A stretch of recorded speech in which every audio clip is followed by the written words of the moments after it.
Hello and welcome to another episode of With the North Bank, where we chat all things Arsenal. And today I'm joined by Stefan and Chris as usual. And today we're going to big up the Arsenal after a fantastic away win at Newcastle yesterday. All right, gentlemen, how are you? Very well. Absolutely cracking. Still buzzing. Well, just to introduce the three different perspectives that we've got on yesterday's game. Stefan, you were actually at the game, so that's going to be an interesting take.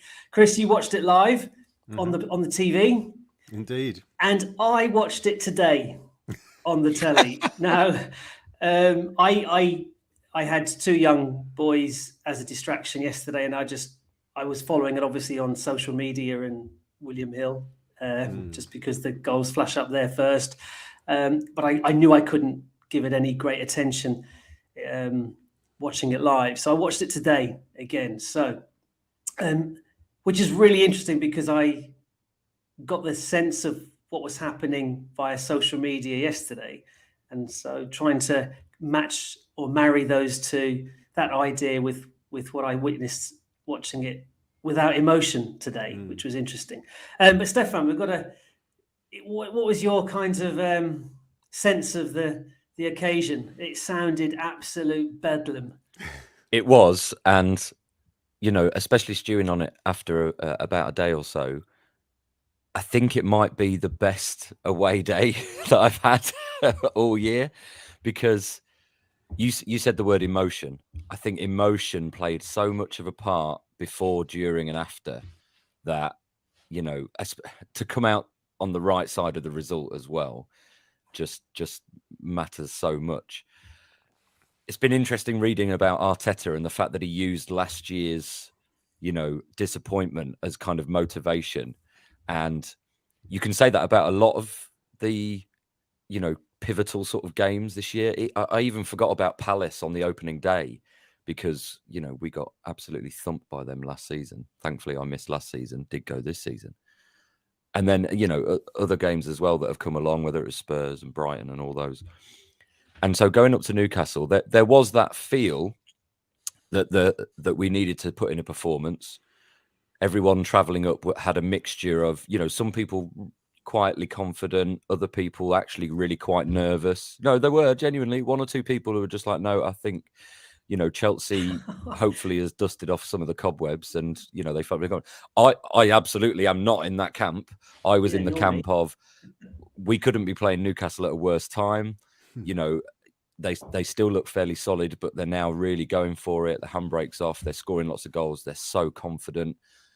Callum Wilson scoring goals. Isak's looking like a really fine player, and even players like Murphy, who I know, being in Norfolk from his time at Norwich, coming through, was a good player, but he was exploited even yesterday. Actually, before we get into the game too much, he had the run of one side of the pitch, but there was sort of mixed feelings and general nervousness, but generally, I feel like something had lifted. I think the run of results and the City game, especially. Yes, of course, the title is still possible. Yes, of course, Man City could trip up, but we know how unlikely it is.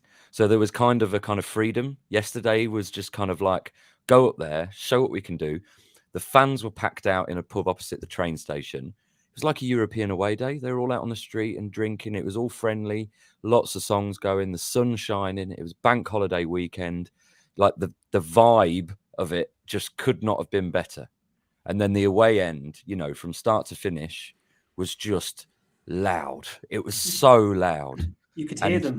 Up in the gods at Newcastle, we're right near the roof, so it reverberates round us, but it never seems to translate a huge amount on TV. But everyone who's messaged me since has gone, heard you guys sort of loud and clear. It was electric.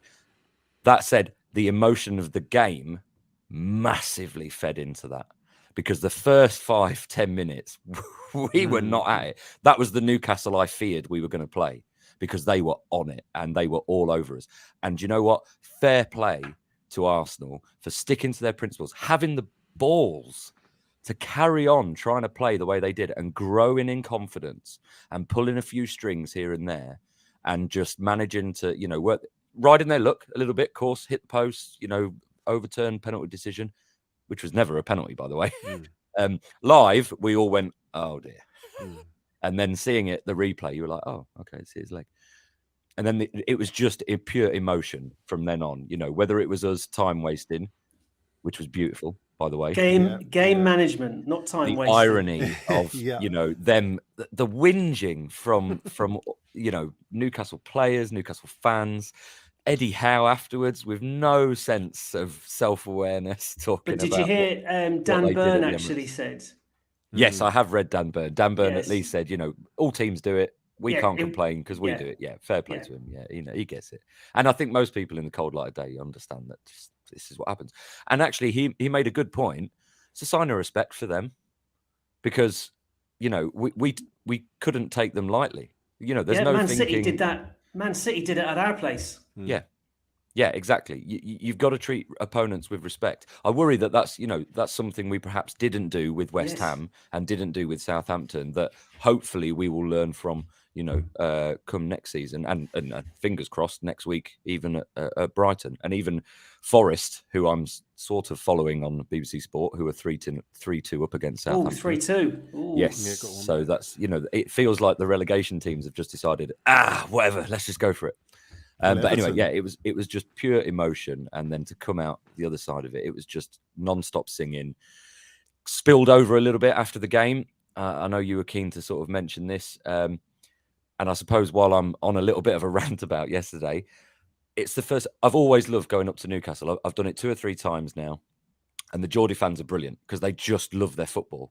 Win or lose, they will talk to you in the pub afterwards, and it's been so friendly. And yesterday was the first time I've ever seen a hint of trouble. A lot of it from young, chavvy kids who are all, trying to sort of big themselves up. But there was a certain amount of aggressive entitlement.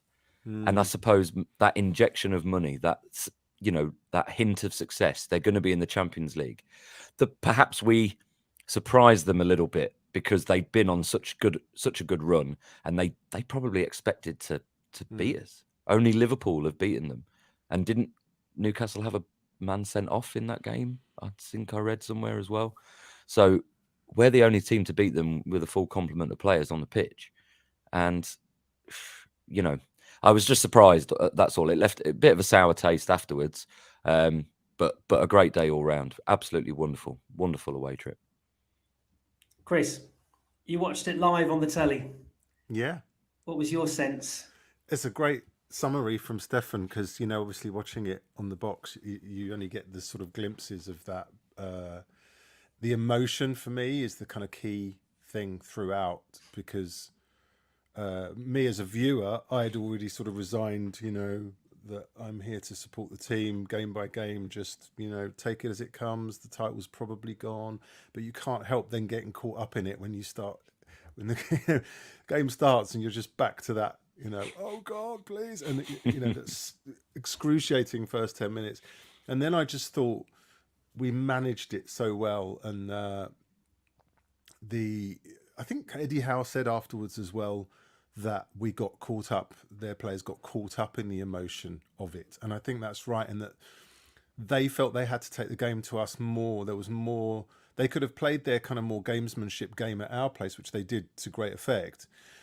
And for us, going up there, I think in a way they had to come at us more as the home team. And there was a sense of them really going for it more and trying to bully us, basically, which they failed to do. I think we handled it emotionally far better than they did. That was my biggest sort of takeaway, really, from the whole thing.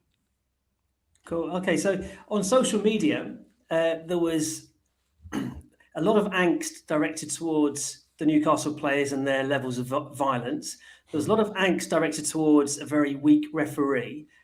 And just then the general comments about how the atmosphere was hostile and febrile, and it was wave after wave of Newcastle attack and so on. So I watching the game today, I thought I'd pay a bit close attention to those two areas. They were physical. They are a physical side. They are physically quite an impressive side as well. We handled that really well. We are not a team. I think I read a Football 365 article on the game today, and they said that that should be the end of any talk about Arsenal being a soft touch. If there is anybody still talking about us as a soft touch, that game should have buried that once and for all. There was a Fabian Schär elbow in the second half. That was the only thing, looking at it just objectively, that was the only thing that I thought the referee got, or VAR, if the referee didn't see it, got really badly wrong. That was naughty. And that wasn't even a yellow card. I'm not even sure it was a free kick. Did you not think the persistent kind of fouling of like Guimaraes didn't even get a card, and he should have. He should have been. Yes, he should have received a yellow card. Absolutely. His studs on the back of Saka's Achilles. I'm still not convinced he meant that. I'm not 100% convinced he meant that. But anyway, cumulatively, he should absolutely have got a yellow card. But actually, the referee let a lot go for us as well. There were lots of incidences of our players niggling at them, and the referee could have grown tiresome of our game management also. So I didn't actually think it was as anti-Arsenal as I'd been led to believe. But that's the emotion, isn't it? That's the emotion of the occasion. We actually dominated the game. We were like in so much more control of that game than I felt during the 90 minutes. But I mean, that's often the case, I guess. But knowing the result, I could relax and watch it. That first 10 minutes, of course, Murphy hit the post. The rebound could have been, we were very lucky with the rebound as well. That just came back too quickly. I think Isak was there. It came back too quickly at it. The penalty, VAR did its job. It wasn't a penalty. Yeah, it wasn't a pen. And so that's not luck or anything. That's just that's right, as it should be. Alan Shearer thought it was luck. Why? Because he's a Geordie and he couldn't. He had Ian Wright sat next to him in the studio. Yeah, having Ian Wright next to you is probably not the most ideal situation. But we were in control. But after that, we had Saka should have scored 1-on-1. Martinelli should have scored 1-on-1, and Ødegaard should have scored. Ødegaard did that so well to create the goal-scoring opportunity. With that, he put Dan Burn on his backside, sent him to next week, and he cut inside, and he went for the clever finish. I know he was on his right foot, so we know what his left foot's like. He went for the clever finish, like the kind of almost like the reverse back to the least likely. If he'd just gone for the other side, it was and Newcastle's chances none of their chances were as clear cut as those three. They had Ramsdale made a couple of saves. Yeah, he made some good saves, but they weren't one-on-ones. They weren't, they weren't as clear cut as those three. So we should. Willock, wasn't it? That was Willock had a shot, and Ramsdale afterwards said that was his. In the first half, I'm talking about, that was his. He said he got lucky with that because he'd gone down one way and it just hit his leg, and he accepted that. He felt he got lucky with that one. He said that was the one save he made in the game that he felt he was fortunate with, because it was by luck more than by design that he made the actual save itself. So for all the up and atom and the Geordie angst and if you look at it clinically, we were worthy of a 2 or 3 goal advantage at half time. And then in the second half, bizarrely, the second half started with them hitting the woodwork again, like in the first minute. And from that, I didn't realise at the time, but from that passage of play, we conceded the free kick, from which Ramsdale made what was a fantastic save. Wonderful not just to get it from the header, not just to get his arm to it, but to get his arm and lift it up and out of danger for the rebound. That was the most impressive part of it. In terms of being at the game, I had no idea what had happened at that moment. We were about 5 miles away up in the away Was it end, the other end? and there was just a ball goes in, there's people around, and then the ball's cleared away, and everyone's looking at each other going, yeah, great. It's not gone in. Had no idea. It was only when I watched Match of the Day 2 when I got home, and I was just like, blimey, what a save that was. That was just incredible. And in terms of chances, again, after that, they had a couple. We hit the crossbar. Martinelli, wonderful feint again, and a quick right foot. He's, so close to being an absolute peach of a goal when he hit the crossbar. And then we had other opportunities where a better decision in that final. We had quite a few opportunities. We had more opportunities than they had. And when we did score, from that point on, there was no danger of them scoring. It just didn't. It was, and I thought that is a hell of a performance. And I had these people about whom you refer, Stefan, who felt quietly confident. Well, they were so quiet beforehand. I never heard a peep out of any of them, because I was absolutely convinced we would lose, not even draw. Think, with the team selection, did you have the sort of slight, Jorginho's going to get kind of turned and roasted, as I did initially, and shows how much I know. I just thought that I thought the atmosphere would be too big for us. Like the Liverpool second half at Anfield, there's one other ground that, you've got Anfield and then you've got St. James's Park that can create that. That's really white hot atmosphere. I've never seen it at Main Road. I've not been to the Etihad. I've never seen it at Old Trafford either. But Anfield and St. James's Park, I have sat there a few times and thought, bloody hell. But what was really good to hear was Jorginho saying, I love it. Yeah. Oh, it's amazing. That's, if you don't love that, from all of them. Yes. So it's, and I know when I used to play football back in the day, and I've played in front of about 300 people. That's my max when I was a lot younger. But the more people who were watching, the better I got. I loved it. I absolutely loved it. And as he said, if you don't live for that kind of football match, you shouldn't be playing football. So that was really good. So going on to the team news then. He kept two of the changes he made ahead of Chelsea, Kivior at centre back and Jorginho in midfield.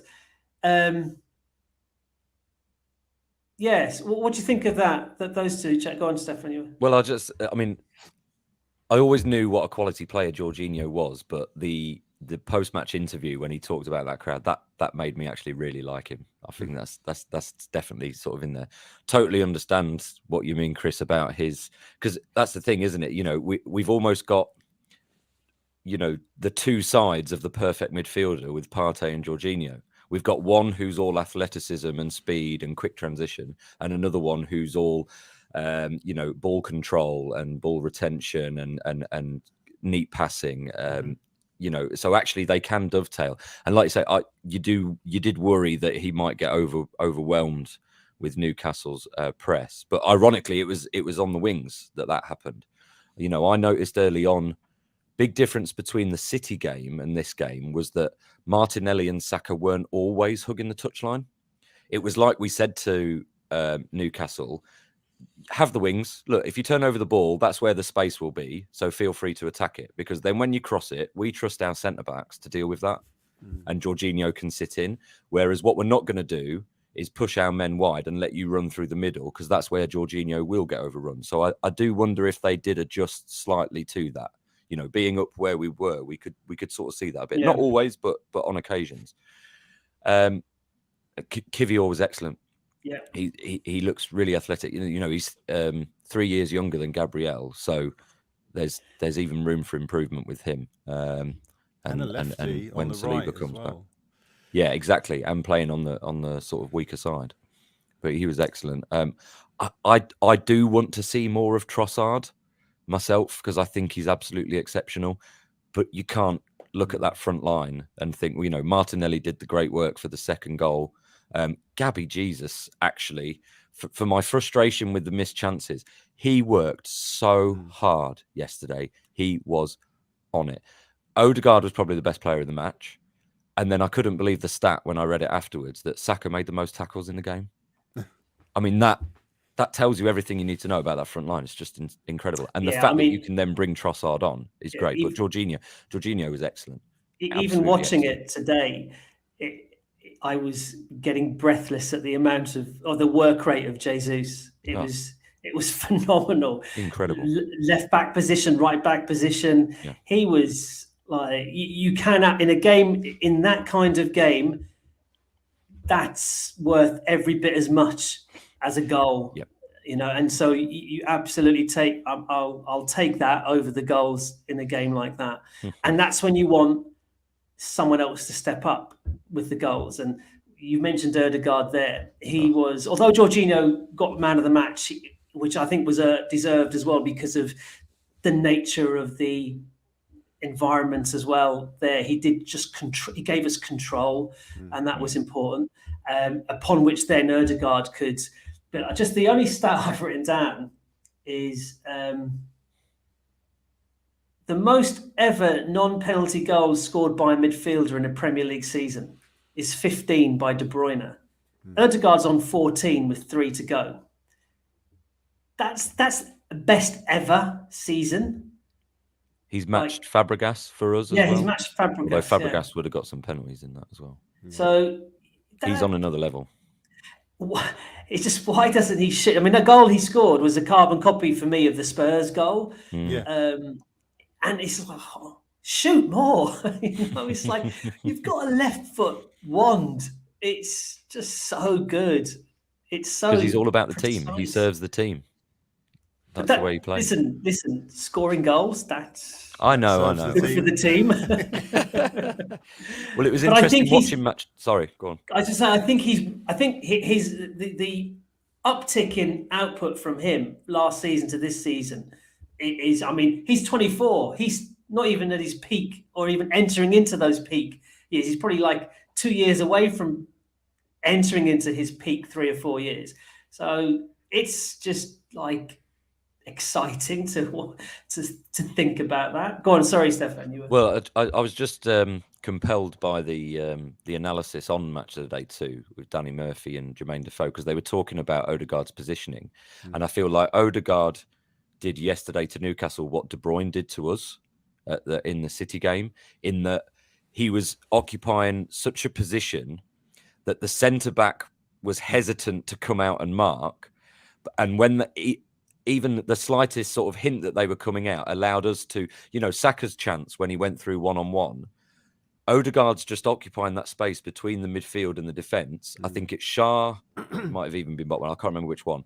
One of them steps out a little bit, and then there's just a quick interchange of passing, and all of a sudden Saka's just won round the other defender and creating that sort of one-on-one. But it's Odegaard's position in and De Bruyne did that all night against us for City, because we went there and said, no, we're going to play our way. Partey was the screen, and Partey didn't know what to do. Holding was, you know, trying to figure out Haaland, and it all got a little bit messy. And so the fact that we can do that as well against a good side who are in great form, who are going to be in the Champions League spot, is just great. Odegaard's he's just mega. And did you see the clips online of him FaceTiming with one of the fans on the train on the way home? Vias on the... He's in the Arsenal Supporters Trust. Yeah. And so obviously they've crossed paths at some point, and Odegaard's messaged him. I mean, he just seems to get it. The unity, everything that the club has done this season, you know. He lives not far from where I am here up in Brookman's Park, and one of my students came in on Saturday morning. I was running a mock exam day, and he came in he goes, sir, I was in the barber's yesterday, and Odegaard was there, and he showed me a photograph, and I've heard that he just walks around like he's... Wait a minute. Odegaard uses the local barber. Yeah, absolutely. Like, he doesn't pay hundreds of pounds to fly someone in. Yeah. What? Yeah, he's obviously he didn't overlap with Aubameyang's time at the club much, did he? Or Holdings, let's face it. Oh, You know, yeah, Maybe blimey. the Tierney sort of Tesco bag influence, you know, I of see. he's just just That's it. I want a team of be those a kind of players. yeah, regular guy. and Oh, he is. He's just the most unassuming, Hmm. mild-mannered young man walking around the And you place. can tell No he's got airs or graces about the him at manners all. thing is And a big deal, isn't it, for Arteta, because of that kind of yes. the core values that he wants to run through the club. And you know, we talk about this a lot, and it's a sort of some soft factors like that people don't often, you know, attribute to great teams. But I'm big on all that. I just think it makes Such a difference. You It's know, massive. and just gelling as a group, and they're all just singing from the yeah, same hymn sheet. having that steel on the pitch, having that edge and that nastiness on the pitch. You know, Bergkamp could look after himself. The most Yeah, deft of touches, but I tell you what, I remember him flattening Steve Lomas's nose over his face at West Ham when he kept yeah. chopping away at his. You know, he could look after He got a himself as few well. bookings, didn't he? But I like the way we handled. So, like I said earlier, I really liked the way we all stood up for each other. There was a few little tussles, but it never got like we lost control. It was always the fact yesterday you were watching it and thinking, no, we know what we're doing. We're managing this. The shithousery, the game management. It was perfect. And Just on that, absolutely, Jacka, watching it like yeah, without the emotion, he so knows what he's doing. yeah. Like He was every time, conducting it. He was. he's not losing control at all. It's brilliant. And when you're at the game, you're thinking, you're going to stop, just get him away, get him away. Yep. Yeah. But Was when doing you all know, that. watching it, like today, he's, and just a word about his sliding block Oh, tackle, yes. like that was just, that's as good as a goal, that is. Absolutely brilliant. His commitment. It's just been brilliant. We were having a debate, the few of us that went in the car on the way home, we were having a discussion about player of the season. And the general consensus is Odegaard, I think, generally. And then not far behind, you know, Saka and Martinelli are in the conversation. Someone did throw in Xhaka just for how consistent and how much of a leader on the pitch he has been. And then they said, you know, and throw in my favourite word, the narrative of his redemption, you know, Well, where the he's come improvement, from, yeah. you know, and under Arteta and where he's been. But, you know, he's absolutely just been There's brilliant. someone else. We've obviously had a fantastic season. We're second, but Gabriel, I think, has been superb at the back. Played as every well. game. Yeah. Played every game. It's And amazing. and obviously Ramsdale. If Ramsdale makes a mistake as a goalkeeper, it tends to result in a goal. So goalkeepers are often judged harshly on that basis. Yeah.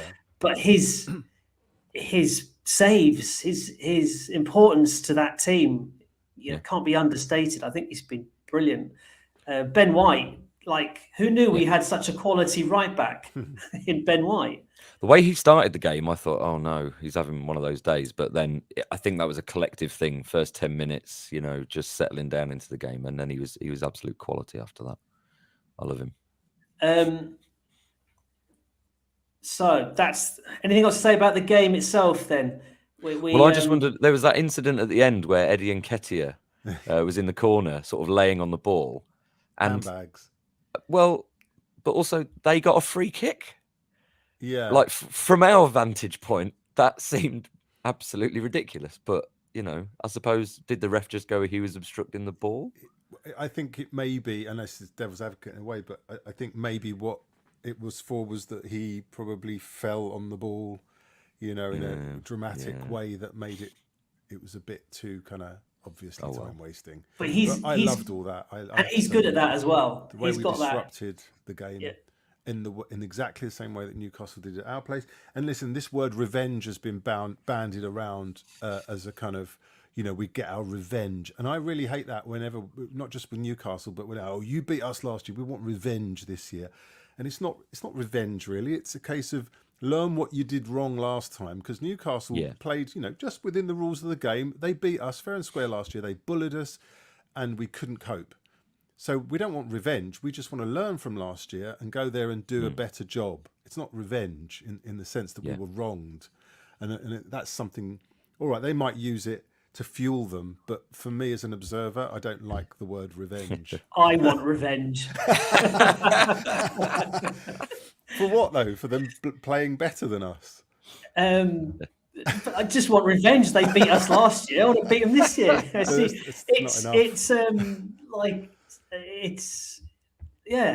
Pettiness of football fans. And to be fair, Arteta wanted revenge as well. He said that he did before frame they it left before they left the hotel. He showed them the clip of their reaction in the documentary to losing there. But for me, it's like learn what you did wrong rather than the kind of emotional thing of just revenge. And absolutely, and that's how they trained all week. But he got the emotion in, right? Sure. And Ramsdale said we were that little bit more fired up. Yeah, but not too fired up. And you have to meet fire with fire. Yeah, but beautifully managed. You have to be such a psychologist to be a football manager nowadays. He is, isn't he? Though he is. So what's the plan next year then?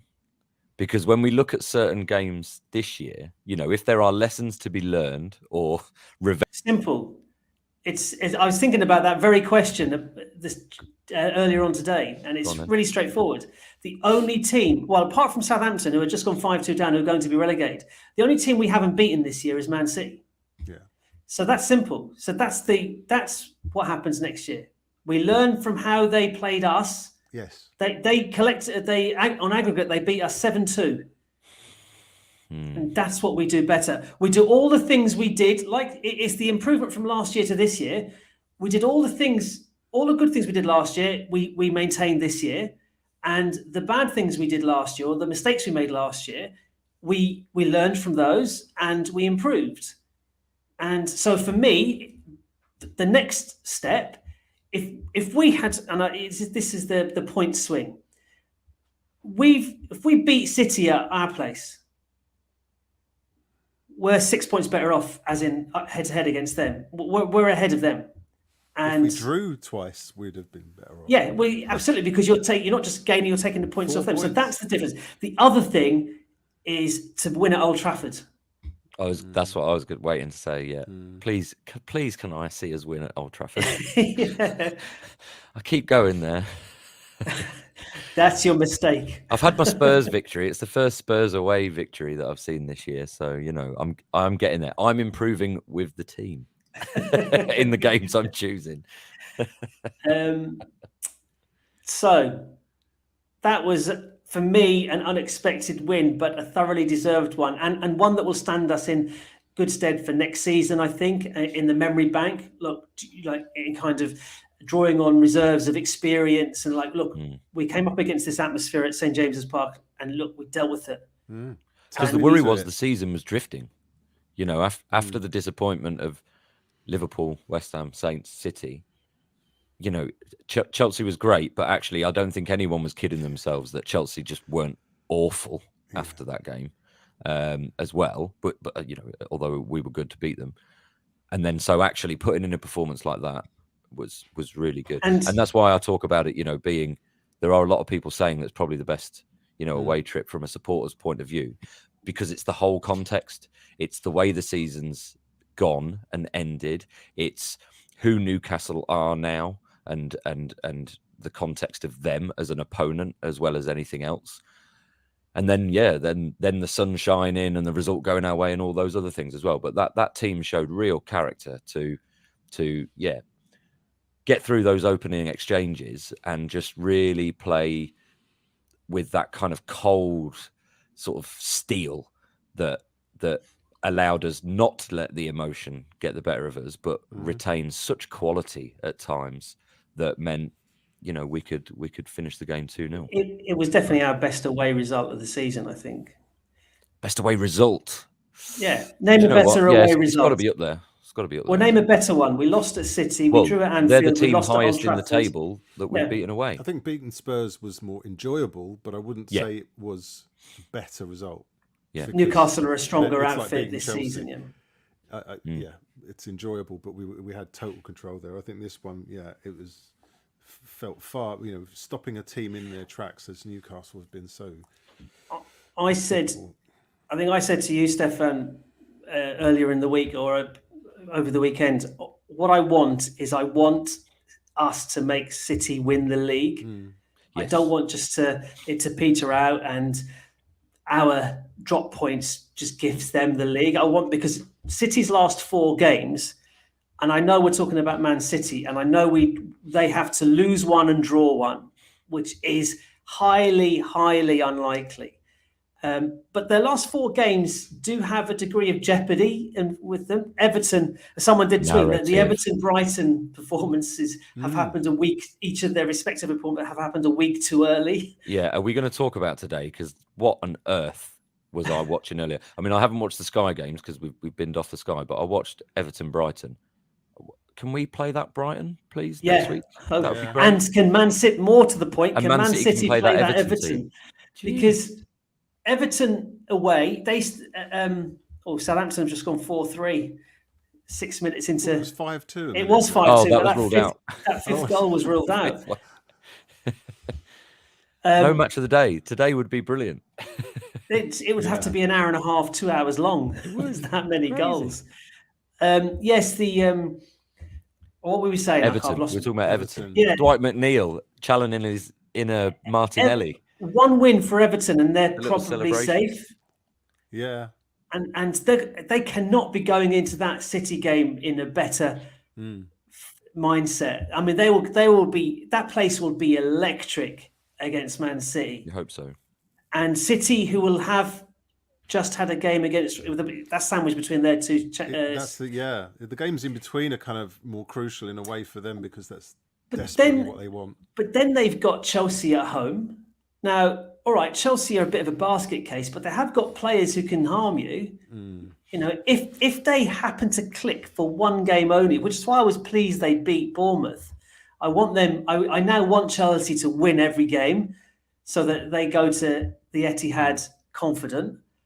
And then their last 2 games are away to Brighton and then away to Brentford. Now, Brentford obviously won't be having anything to fight for, but the last home game of the season, you'd like to think, and I'm hoping Tony doesn't get a ban before that, like Mitrovic did. So there's, you want to push them to the wire. And I want them to have to win every game, and if they do, then fair play. That's it. They've earned it. They deserve it. But so we got home to Brighton next Sunday. Yeah.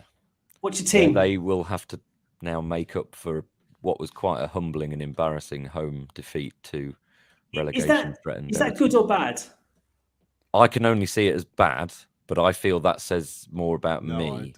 I always see. I would see it the other way. I would say they've just been spanked and they're coming to play us, and we're the Arsenal, and we're going to put a few past them. That's the fact that we are very different people. And bullish mood. I mean, yeah.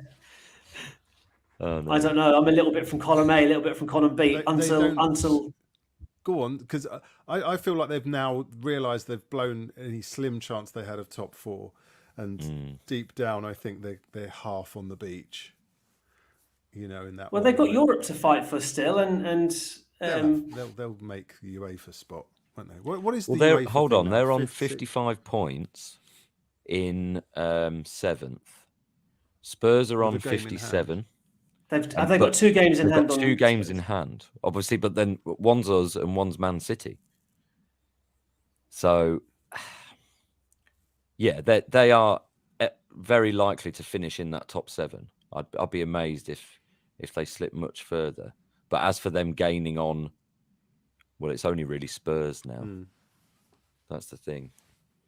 Yeah, like you say, in their heads, it might be a case of, okay, we'll just sit where we are. Because also, how cynical is this that I'm going to say? Their players are also their commodities to a certain extent. Brighton will be looking for at least 80 million for Casido in the summer. Yeah. Mitoma could easily command similar numbers, the form he's been on at the moment. And so you do wonder, that's all. You just wonder how fully committed and how intense. Yeah. I think De Zerbi won't have it. He will suss those players out this week, and he might make some changes, based on. And it wasn't. I don't feel that Brighton played terribly today. Well, they absolutely dominated the statistics in corners and Well, that's the possession. thing. Everton just went for them. Clinical. They did sucker punch. Dwight McNeil was just unreal. I couldn't believe how well he was playing. Iwobi was winning balls in midfield. Calvert-Lewin just looks like he gives them all the structure that they've been lacking, that they've needed. And so, yeah, Brighton, it could be a little bit, dog backed into a corner, but also Brighton and Brentford, for each of them, it's their last home game of the season. for City, against City, yeah. Yeah. So I don't know. There could be a freedom that they play with as well. Everton, because I think with Nottingham Forest, I think the tension of having to get points off us will work against them. Right. That's like, but I think that's the case for Forest. But Everton, I would not look, if I was an Arsenal fan. Sorry, if I was a City fan, I would not be looking forward to going to Goodison next week at the weekend. No. Maybe City fan, you're different because you've got more faith and confidence in your team because you've been there, done it several times. But I'm certainly pleased Arsenal aren't going to Goodison this weekend. So I'm glad they're still well in the relegation battle. Yeah, but one win. You'd say. I mean, Everton are now, because if that game finishes 4-3, Forest are a point above Everton, and Everton are right just outside the relegation zone. It's actually looking grim for Leicester. Yeah, they've got to play Liverpool and Newcastle, and then home to West Ham at the end of the season. So all of those relegation battle teams next week are playing top opposition. So Leeds have got Newcastle, Forest have got away at Chelsea. I mean, not necessarily, you know what I mean, though. Still, Forest's away form has been abysmal. And then, Everton at home to City. So Leicester at home to Liverpool. It's tough, isn't it? So that's why they've probably all gone for it this weekend, because they've probably thought this weekend there are points to be had. Leicester are the ones that have lost out big time if Forest hold on, and obviously Everton have got their results. So it will throw things in the mix a little bit. But then you worry about teams like Brighton and Brentford, that on the beach syndrome that people sort of talk about. I mean, I hope so. Next week, I hope we can absolutely batter them. But we shall see. I mean, do you go with Jorginho again? Do you make some changes, freshen it up? Do you play Trossard, the classic, against your former club thing? You like a narrative? Why not? I love a narrative. Bring on the narrative. I think Jorginho's got to. I think Jorginho plays every minute. His right, because and Kivior, for whatever reason, definitely. Yeah. Oh God, the structure of the team against Newcastle yesterday was so much better, and the way we were able to push the line up, and we would, every transition was so much more fluid, and I think it just all starts at the back there. We haven't got these huge, acres of land to have to plough through. It was just a lot tighter. It's it makes the bench very strong. I noticed that at the Newcastle game. It's quite a strong bench we've got there. And Trossard starts, and it means you're putting one of Martinelli or Jesus really on the bench. that's. I'd be tempted. It sounds wrong because he put in absolute brilliant shift yesterday, but I would be tempted with Jesus. I would, only because Brighton still, for all their brilliant play this year, they are still, a defensive kind of powerhouse. They've still got Dunk at centre back. They've still got Webster at centre back. And so having players, because Jesus can play like a centre forward. He looks to get stuck in a little bit, but he's not going to win anything. So actually having those three, Trossard, Martinelli, Saka, dovetailing, moving around, pulling people out of position, I wonder if that could work to our advantage. I know Jesus does that to a certain extent as well, but when he does get the ball, he likes those extra touches and that little bit more time than perhaps the others. I mean, I don't know. To be honest, any combination of that front line, and I'm pretty Yeah. happy. You said about the bench. Can I bring up the one thing that was kind of on people's lips as being slightly negative, and that was Zinchenko, and how just a couple of moments, little bit slow on the uptake, and Defensively, yeah. perhaps defensively. Oh, sure, absolutely. It gives us the great platform to build forward. And then a lot of people have been saying since that, using Tierney in that way, and I love Kieran Tierney. I make no secret of that. I think he's an absolutely brilliant defender. But, when we do need someone to just sit, giving us that sort of solidity. And I thought Tierney was really good when he came on. But Zinchenko had, been beaten a couple of times on the width. What was the general feel of watching on TV or watching later? Well, it was nice to see Arteta react. That was the first thing. He didn't wait because Zinchenko was being given a bit of a torrid time defensively. Obviously, watching it, I wasn't aware of that on social media necessarily, so I didn't really know. Chris, you'd be better placed to answer that on TV. I don't know, were they commenting on it? I wasn't really paying much attention to that today. I tend not to listen to the commentators. Can't bear them. Good advice. Yeah, no, it was obvious, and I think it's the narrative again. It's because it's been highlighted over the last few games that we've all picked up. We're all that much more attuned to every little mistake he makes, and every time he gets bypassed, or whether if he's standing too square and people get past him too easily. It's just you're noticing it more now, and it is a bit of a concern. But yeah, the best thing was that he made that decision to sub him quicker. Well, his slip could be considered unlucky, but that's where Isak hit the post from. So it could have been quite a costly slip. But going forward, what do we do? In the sense that do you play him back into form? Because if he is your sort of go-to fullback, then you're kind of I think that's his game. I think he has a Rick in him at the back, and I think you trade off. We're going to dominate more games than not, so that won't be. And that's why Gabriel. Well, I was just going to say that because of the knock-on effect. If you think, was he playing better or with more assurity when Saliba was playing because of that kind of the ripple effect that the back line has, on each other, that there's so, the synchronicity between them, that when you've got Gabriel looking and thinking, oh shit, I've got to cover and be there for Holding, that there's a little bit more detachment between the two of them. I don't know. I'm just thinking, that they're the tiniest of margins can make a difference. Yeah, but isn't it great that we could be thinking about an upgrade on Zinchenko? God, I don't think we're quite there yet.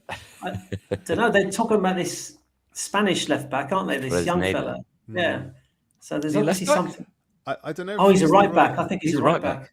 But I think the profile of players that are going to come in next year will be, yes, we might get Fresneda, but he's not going to come into the first team. I think that we now need to move on to the next notch up, and it won't be, well, let's try a Vieira, let's try another winner.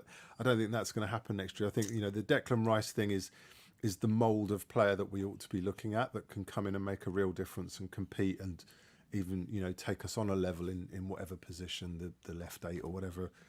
And rotate, and it will be a case of, like City, being able to rotate them, not just because they've had a crap game or because you're worried that they're getting older or whatever. It's because you've got the luxury of doing so, and it's not a best 11 anymore. No, it's a best 14, 15. Right, or more so. And I've heard it on the grapevine that we're actually going to sign Declan Rice, Caicedo, Ivan Toney, and Rafinha. This grapevine of yours, yeah.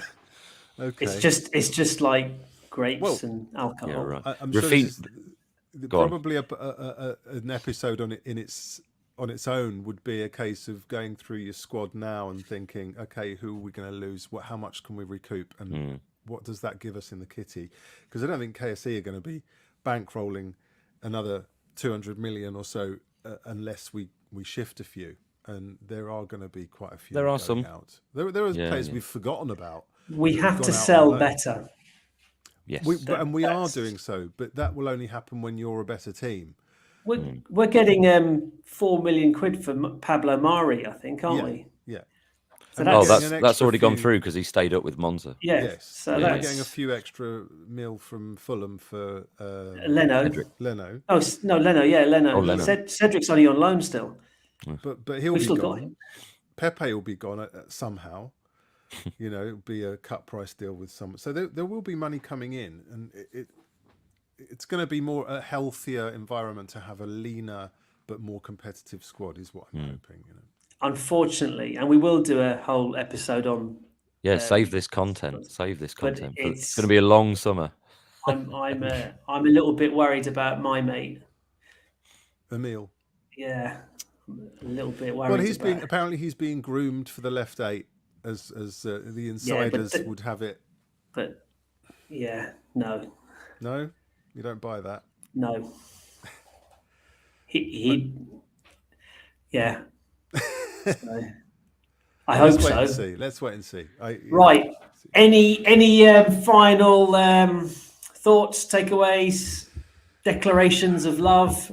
For me, I just would say I've been texting mates before this game and saying how frustrating it would be to win and then have to look back on the previous few games and what could have been. And that was, the kicking myself thinking, we get over this one and then we've dropped those points, and if only. So there's a little bit of that for me, but overall, not the Brentford goal that shouldn't have stood.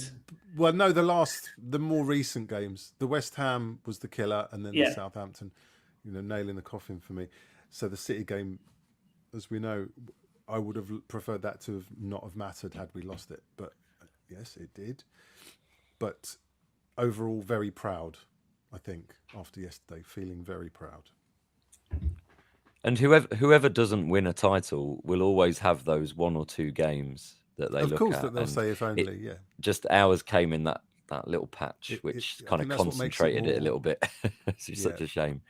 Yeah. I mean, my thing is just whatever happens, we've got 2 more home games left of the season, and if there isn't a universal chant for Martin Odegaard, I'm going to claim that we have failed him as a supporters.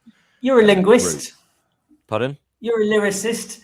A linguist. Not really. There's so many songs kicking about out there, but none of them just seem to take off unanimously. No. It's just ridiculous. I've heard so many different ones and seen so many different ones. I don't know what it's going to take. It's going to take. It's because his first name's Martin.